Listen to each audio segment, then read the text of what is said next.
What is good? I mean, what is really good, my people? It is UK truck brother dr.blick, the darkest man who rounded today, guys. I am here with MrNinjaStar. Say hi to the people, man. Hello to the people. I'm MrNinjaStar and I'm happy to make my return on the Dr. Blick's channel.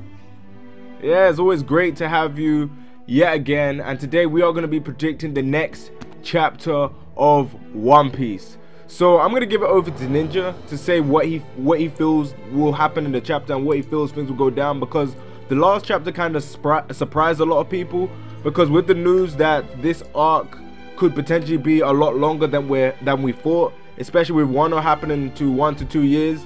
A lot of people feel that this arc is gonna be a lot more slower, but the last chapter was pretty eventful when you really think about it. So I'm gonna give it to you. So yeah, take it away, Ninja. I think it's been pretty clear in the past that towards the end of arcs, Oda the pacing with them feels a lot more fast. It's not more so that they're rushed, it's just like everything's coming to you at once, whereas like the beginning or the middle was kind of the build up, and then now you're getting to the climax, because this is the true climax of Whole Cake Island. Like, a lot of people thought that, you know, maybe the whole wedding situation would be the climax. No, I think this is the climax of Whole Cake Island at the moment. I think everyone can agree with that.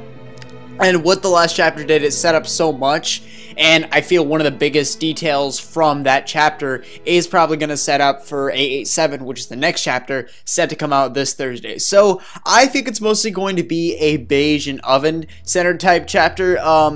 It seems like from the way things were turning out, we all kind of speculated that Sanji would fight Oven. That doesn't really seem to be the case now. I feel like Capone versus Oven, you know, some people may see that the fight happening this chapter. All that really happened was they negotiated for a bit, and then Base shot Oven, got his cool moments. I feel like they're gonna have a little quarrel in the next chapter, and Oda's gonna put it there, and obviously he's gonna switch between scenes like he always does. But I feel with the next chapter, because this chapter built on that hype, next chapter is gonna live up to it, and I just feel it's consistent with the style. I can totally see that happening. Like, with me, I feel like what's gonna happen in the chapter is, yes, I do feel like it's gonna be centered around Capone and Oven, but I also feel like we're gonna see a lot of Luffy getting chased by Big Mom. And the reason why I'm saying this is Luffy's already established it. It kind of seems like he's really getting back into the mood. His energy's coming back, because I feel like by the end of this chapter, Luffy will be returning to Katakuri. I'm not sure whether they're gonna drag it out a bit, but I feel like he's gonna be attempted to return to Katakuri. But the issue is gonna be the fact that Big Mom's gonna be chasing him, and he's gonna have Brûlé in his hand. It's gonna be like some sort of comedy scene. And I do also feel like we're gonna see some stuff with Carrot, especially now that we know that she's most likely gonna have an awakening that she probably won't be able to control, because her awakening at a full moon in that time span can only mean bad news, because she's not really in a situation to attack anyone other than all the people that's around her, and all the people that's around her are allies. So I can see her doing some sort of chopper thing, potentially taking a lot of people out. Who knows what could happen? Maybe we could see Chopper versus freaking Carrot, Monster Point versus freaking an awakening freaking Bunny. that would be funny, because they're gonna have to try and do something to control her, because it does seem like she doesn't have that form nailed down, and you can really see the concern on the way she's like, oh, it looks like we're gonna have a full moon, and that doesn't seem like a good sign. And it also seems like it's one of those forms that she has that is random, and something like can't be controlled, like kind of like the Ozaru when it happened with Goku in Dragon Ball. Yeah. It kind of has that vibe to it. But like you said, I do see it's focusing around Oven and Capone, and I do see Sanji and Puddin and Chiffon trying to get the cake to Big Mom. Even though I feel like that's gonna be a task, whether Sanji's gonna get himself caught, maybe Sanji could possibly stay back and help fend off and let Chiffon and Puddin take it to Big Mom. Who knows? A lot of things could happen. But I gotta ask you something. How would you feel if Sanji stayed back and actually took on Oven with Capone, and they're both tag team, because I know we got people like Sawyer that wants to see Sanji fight Daifuku. What's your thoughts about that? Personally, I do definitely kind of agree with Sawyer in that aspect, because Sanji versus Daifuku, as cool as Oven would be, kind of like a whole double mirror match with Luffy versus Katakuri and then Sanji versus Oven, as cool as that would be, I feel Sanji versus Daifuku makes a little bit more sense with what happened in the wedding. Because if you remember, Daifuku, I believe he attacked Pudding some point in the wedding, because, you know, the whole not go according to plan, whatever. And Sanji definitely saw this, and they had a little bit of a clash, but it wasn't really elaborated too much in the wedding. So I feel like maybe Oda foreshadowed that to happen later in the arc. Also, this could go well with Capone's, because while he's fighting Oven, who kind of hit his woman, maybe Sanji is fighting the man who hit his woman. So I don't know. It could be an interesting parallel right there. Even if they don't have really similar powers, I think it could still be a really great fight to see. Also, considering that Sanji's fighting style, especially Diable Jambe, is entirely based off his emotions, and when he sees that Daifuku again, he's gonna be like, oh no, and because like he hit Pudding in the wedding, and of course that's gonna make for a great fight, and can definitely be a great like kind of end off, like give that satisfying feel of a Sanji fight that we haven't really seen in this arc. Because I mean, Sanji, he's had his moments, but he hasn't had, like, we're not fully satisfied with his like role in this arc. I think that would be a great way to kind of end it off, or end it right there. And yeah, although I do like the idea you mentioned though about the kind of the whole tag team situation, but I still feel I don't know, maybe if it's like a 2v2 or something, that would be cool. But nonetheless, I just feel Oba would get beaten way too easily by Sanji and Capone if they were to double team on him. Yeah, I'm not sure whether Oven was caught off guard or anything, but based on what we've seen, we do know that Sanji's speed could be a problem for Oven if they were to fight, because he was able to kick him, dip, grab Chiffon, and get away without him even noticing what happened. Like, I found that part a lot, like, really funny, how he was able to use, like, it seemed Sora, or like from one of the CP9 techniques, which was dope to see Sanji do that. Even though out of all the crew members, it does seem like Sanji's gonna be the one that's gonna have a lot of CP9 techniques, which is cool, because the CP9 techniques like Tempest Kick and Iron Body, like moves like that, does fit Sanji better than it would fit anyone else in the crew. So seeing him acquire those techniques is pretty cool. And also on top of that, I do feel that Oven versus Capone is gonna have more to it than Sanji versus Oven. And the reason why I'm saying this is like you said, what he did to Chiffon, and what Oven is trying to do in terms of calling out Capone.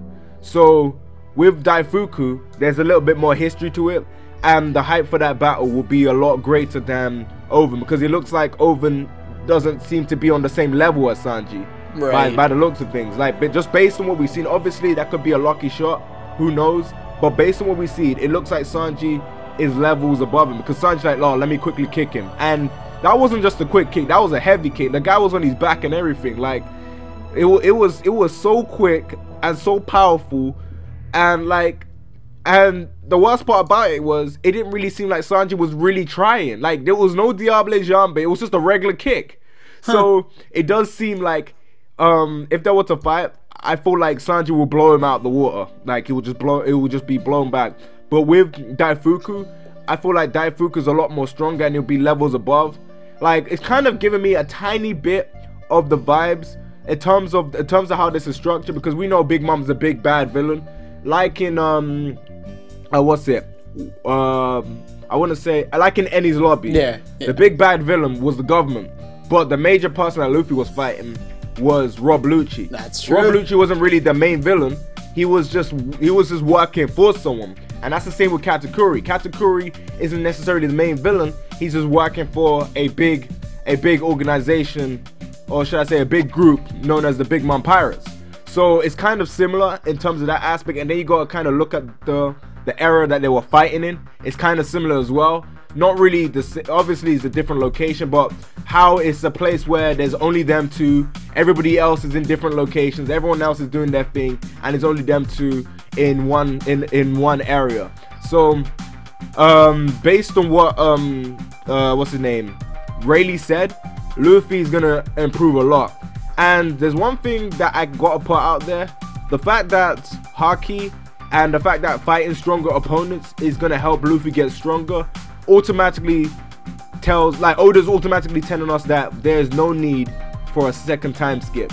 Because if Luffy can get stronger by doing this and fighting stronger opponents, and stronger opponents helping him raise his level up, because when you fight against stronger people, whether it's in a fighting game, whether it's in anything that has a skill gap to it, when you're fighting, when you're up against something that's at the hardest difficulty, it's gonna raise your level up, because you're gonna sharpen your concentration, and also you're gonna sharpen your thinking, because you know that you can't afford to slip up. And when you know that you can't afford to slip up, you try a lot harder and you're a lot more focused than you would be against someone that's lesser than you.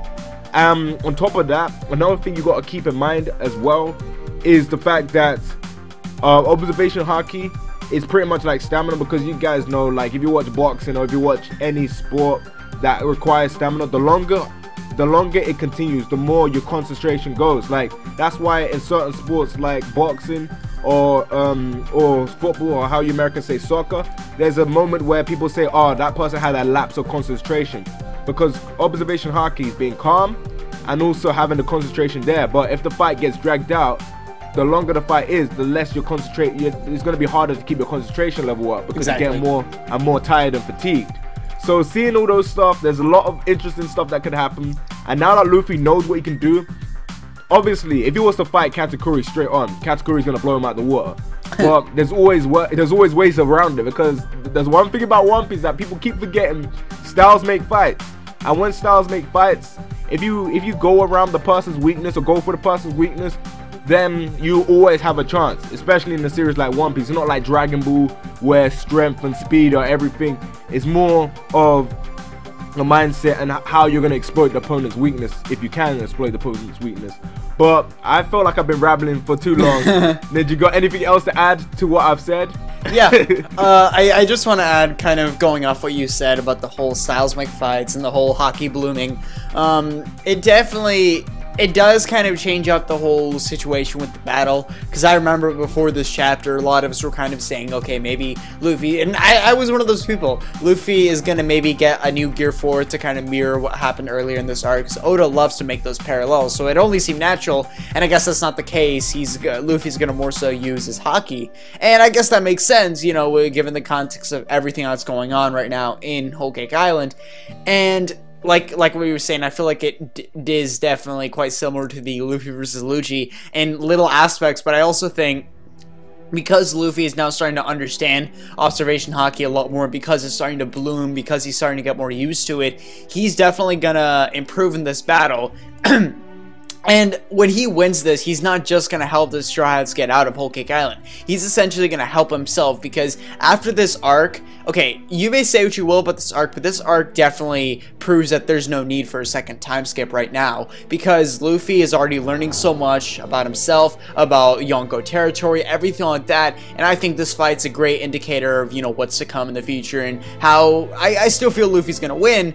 It's just like, how he comes about is what's kind of up for question. But with the whole observation haki situation, I feel he is going to be kind of on equal terms with Katakuri. This is kind of an out there one. I feel he maybe at one point in the battle he will like fluster Katakuri. He figured out the weakness in the past, and while Katakuri's observation haki may still be stronger, Luffy is more, I guess, reserved.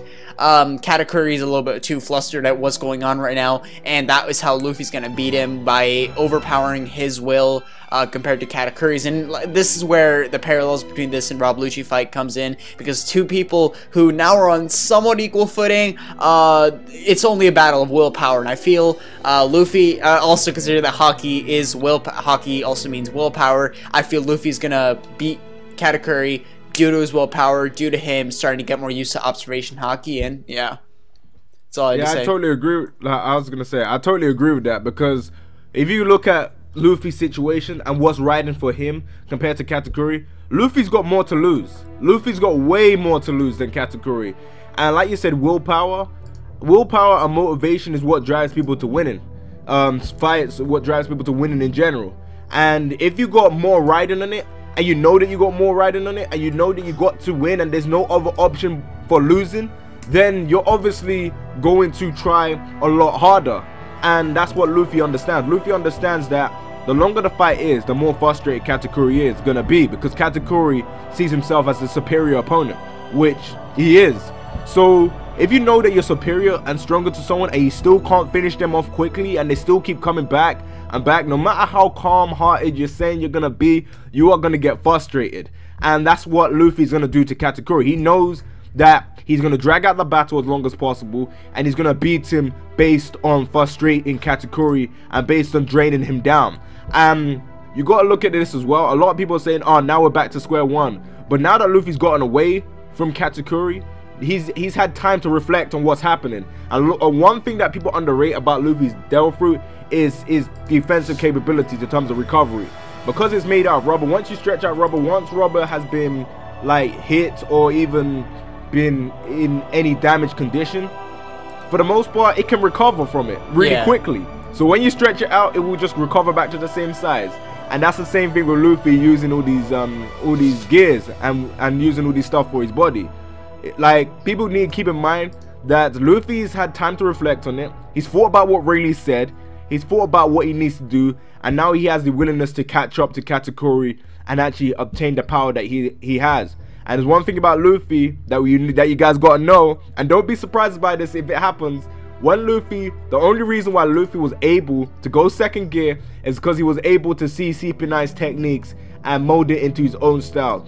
And Luffy basically hinted that he's gonna try and do that same thing with Katakuri by saying that, oh, I wanna just be able to see a little bit into the future. So don't be surprised, because since their abilities are so similar, don't think just because Katakuri can do it, don't think it doesn't mean that Luffy can do something similar himself. Like, you got to keep that in mind. So in my opinion, I do see Luffy getting stronger, and it's gonna shock Katakuri once he sees that Luffy's able to learn and adapt to situations quickly. And this is not BS, because a lot of boxers do that. When they see an awkward boxer or something that they're not used to, as the rounds go on, they're able to adapt to the style, and they're able to know what this person's gonna do, because they're learning, they're getting the data, and they're getting all the information about the person they're fighting. So before anyone says this is BS, this isn't BS, because it's happened in real life. And if it happens in real life and it's possible to do in real life, why can't you do it in a freaking anime? But yeah, you got anything else to add, Ninja? Or that's it? Nah, I think we can wrap up this video. Okay, so guys, make sure you check out Ninja's channel. Link will be in the description below. And also make sure you like this video, because I know that these predictions don't do as well. So hopefully we can get around, I don't know, 20 likes or something like that, or even around that much. That would be good, because that's supporting me and that's helping the channel grow, because you guys know YouTube can be BS at times. Yep. And yeah. And yeah, now that I've said that, let me just wrap up this video. So please comment and subscribe. I know I say this all the time, but at the end of the day, I'm just saying, please like, rate, and enjoy this video. And yeah, this UK Trottler brother will catch you in the next one. Bye guys. Peace.